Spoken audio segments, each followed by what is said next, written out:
As news leader, this is the MTN Noon News. Good afternoon and thanks for joining us on the Noon News. I'm Diane Parker. Matt has the work week forecast, plus a group of Montana men speak out about addiction to a worldwide audience. But first, our top stories. Construction is underway in Yellowstone National Park between Gardner and Mammoth ahead of an October 15th completion deadline. But now focus is shifting to permanent road replacements. MTN's John Shearer has more from just outside the park.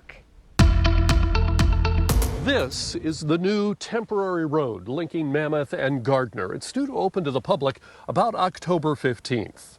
But if this is the temporary route, where's the permanent road supposed to go? I asked for an analysis of every possible constructible alignment down to Gardner from Mammoth. What Shali got was 5 alternatives. He says those will be analyzed 5 ways. Which will have the least environmental impact, which is the least visually disruptive, which is the fastest, which is most cost effective, and which is most resilient to future weather or seismic events. The last criteria does not bode well for rebuilding the old route through the Gardner Canyon. Shali showed us why. When you think about going back to this canyon, and then you look at this up here, like I said, you could potentially build it for, you could build it to be resilient to a future flood event, but might not be resilient to this whole cliff face collapsing on it. So it might be a really good opportunity to restore this river canyon back to its natural state. Shali says there are good reasons to continue upgrading the temporary road in order to turn it into the new permanent route. Put $20 million into this old Gardner Road already. And, there's no going back on that. And I think a fundamental question we need to ask is, do we really want to blow out another 2-lane in this park to Gardner right next to the 2-lane we just created? And there are those big cliffs looming over the old road. And so the last thing we want to do is build a viaduct through the canyon and have it imploded from up top. And I think there's some real value to consider restoring that canyon to its natural state. Over in the northeast part of the park, Shali says the new roads are already being built to withstand any future flood event. He says an environmental assessment of future road work there was already underway when the flood struck. He says now the park may speed up improvements on any remaining vulnerable sections in order to match the work replacing those washed out portions. At the north entrance of Yellowstone National Park, John Shearer, MTN News.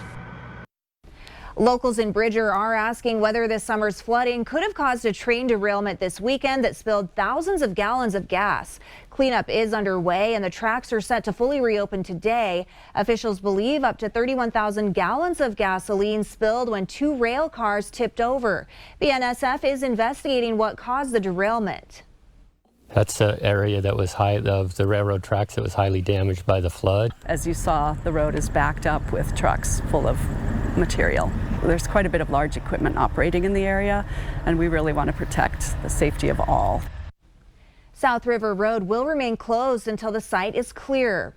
A pilot is dead after a plane crashed into the Flathead River east of Perma Bridge Sunday morning. According to the Sanders County Sheriff's Office, it happened at 8:45 when the plane crashed into power lines. First responders rescued the pilot out of the river and he was flown to Kalispell where he later died from his injuries. The crash is under investigation by the NTSB. The death toll from Hurricane Ian is rising with 80 people dead and counting. Florida's Emergency Management Agency says more than 1,600 people have been rescued. Hundreds of thousands in the state are without power, and officials say it could be months before it's fully restored. President Biden plans to visit Florida Wednesday. Listen up, Social Security recipients. New cost of living adjustments are coming. The expected adjustment is 8.7% in 2023. So if you get a $1,000 check every month, that's $87 more. Right now, it's just an estimate, and we're still waiting on one more inflation report before the numbers are final. And that's a look at some of the day's top stories. Another fall day today, folks. I'm meteorologist Matthew Hidalgo filling in for Miller Robson this afternoon. So that low pressure system that was circling all that moisture is going to continue to push east into the Dakotas today, and then we're going to have another high pressure ridge start to build back into the region, folks. And we're looking at slightly warmer, dry, and mainly sunny conditions for Tuesday and Wednesday. And then another cold front is shaping up to push down into the region Wednesday night into Thursday, and we are going to see more of that cooler air push back into the area. So we take a look at temperatures for today. We are going to see temperatures in the 50s and 60s, folks. And as we head into tonight, it's going to be another chilly one, folks. We're looking at temperatures, a mixture of some 30s and 40s, so might need a jacket early tomorrow morning. Stick around. I'll have more with the full forecast details coming up here in just a bit. A trio of Montana men are sharing their personal struggles with addiction with the entire world via a weekly podcast. MTN's Casey Conlon reports.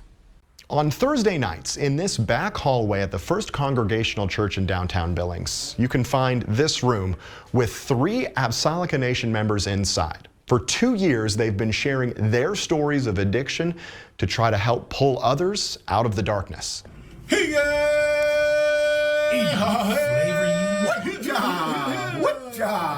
As soon as you click play on an Unspoken Words podcast, you feel like you've been transported into a Native American talking circle.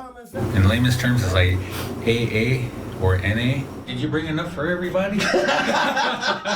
It's a topic J.C. Beaumont, Josiah Huggs, and Randy Bear Don't Walk know plenty about.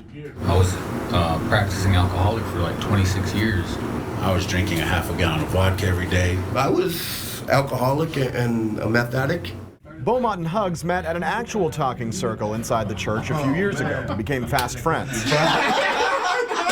When the duo turned into a trio, it didn't take long to figure out how they were going to make a difference in the often dark and dangerous world of recovery. Started meeting together, us 3, talking about certain topics, and like, man, that's a podcast right there. Boom, episode. Each time we met. Did you guys do anything like funny, crazy back then? 100 episodes in, they've perfected their podcast format, which is always one take, no editing. As soon as he turned, what the listener gets from us is just our true selves, like in real time. We can bring them in with that laughter, and then, well, we're going to hit you with something serious real quick. Like this from episode 96, titled Step 9, Making Amends. Knowing that I was the cause of so much pain and anguish and hurt is something that I have to live with every day. That honesty and openness is the reason they continue to reach tribal members all across the country, with over 17,000 downloads, including at least one in every state.